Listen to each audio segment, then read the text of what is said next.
In the 70s, when I was in my early 20s, the running craze happened.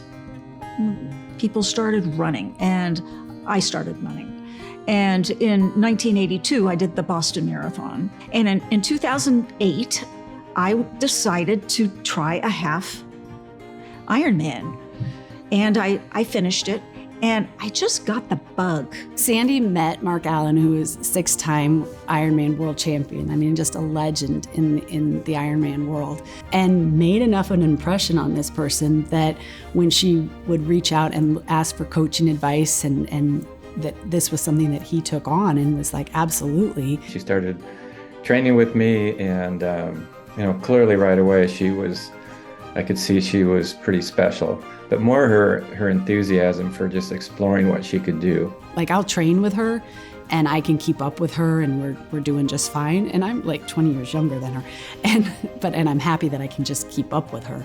But then it's race day. It's like a different, that fieriness shows up, and she's something else. She always has that ability to refocus and to find purpose in whatever is going on in her life. And that's a real skill. She does what it takes. I mean, you know that to prepare, you have to do this training.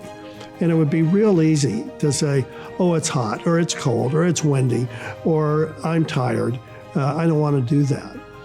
But she gets out and does it. It's pretty spectacular when somebody in their 60s does their first Ironman. It's an iconic race that has this incredible history and stories that have lived for years of, races where people have overcome something, or where they've found that finish line and that joy that they experience crossing it, and having everybody there cheering, especially, the folks like Sandy who finish after dark.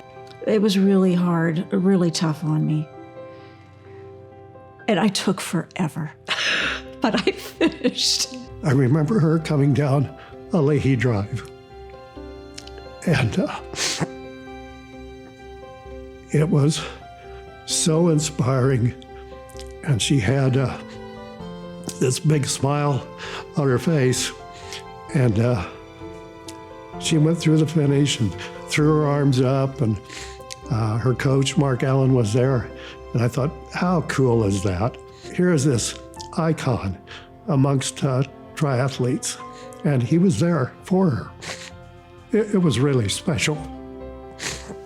She's this badass who's in her 60s, and at the same time, she's so innocent and pure, in the sense, like, she would just call me up and go, Coach, I just wanted to say I'm having the best time. Thank you, and it's like, well, you're welcome. There's some people that you meet and they just make you feel better about yourself. She's definitely that for me. Like, when I see her and I get to hang out with her, she makes me feel like I can do whatever, anything, right? And she just fills me with energy and joy, and it's kind of contagious. What I give, I get back. And man, that's the mantra. Sandra Brown. Sandra, you are an Ironman. Way to go, Dan.